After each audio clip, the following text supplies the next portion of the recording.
ये question JEE mains math था। Chapter name है क्वाड्रेटिक इक्वेशन। इसे बोला है P N equals to alpha की पावर एन प्लस बीटा की power N belongs to natural numbers P10 123, P9 76, P8 47, P1 की वैल्यू 1 है। हम लोग को ऐसा क्वाड्रेटिक इक्वेशन ढूंढना है जिसके रूट्स 1 बाय अल्फ़ा हो और 1 बाय बीटा हो। तो लेट पी की पावर एन पहले लिख रहा था alpha n power beta n. अब हम लोग को पता है a x square plus b x plus c equals to 0। अब न्यूटन्स फार्मूला का है हीट करेगा 10 दिया 9 दिया 8 दिया, ठीक है। तो ये A P N plus 2 plus B N plus 1 plus C S N equals to 0। अब यहाँ पर 8 पुट करेंगे क्योंकि अगर 8 करेंगे तो यहाँ 9 आएगा, यहाँ 10 आएगा। तो A P10 plus B P9 plus C P8 equals to 0। Equation 1 ले लेते हैं इसे। अब दूसरा इक्वेशन आता है, यहाँ पर P10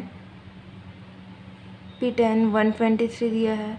123 equals to 76 plus 47। Cross check कर लो। 7 6 6 12 1 कम 13 7 7 4 11 1 12 123 आ रहा है।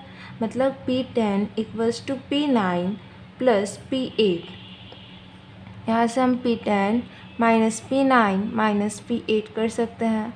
Bye equation first and second we can say that a की वैल्यू 1, बी की वैल्यू -1 और सी की वैल्यू -1 है।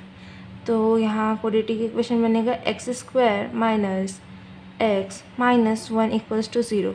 लेकिन इसके रूट्स अल्फ़ा और बीटा है, हमें चाहिए 1 बाय अल्फ़ा वाला और 1 बाय बीटा वाला। तो सम ऑफ द रूट्स लिख लेते हैं। सम लिख लेते हैं 1 bye alpha plus 1 by beta, alpha plus beta upon alpha into beta. अब अल्फ़ा प्लस बीटा कहाँ से आएगा? ये वाली इक्वेशन के, इस इक्वेशन से पी के power N alpha plus beta equals to 1। इसका वैल्यू 1 हुआ। Alpha into beta C by A होता है, alpha into beta C by A होता है जिसका वैल्यू -1 होगा, देयरफॉर -1। तो सम ऑफ द रूट्स क्या हो गए? -1 हो गए। And product 1 upon alpha into 1 by beta, इसकी वैल्यू भी -1 आएगा यहाँ से, ये वाली इक्वेशन से, ठीक है।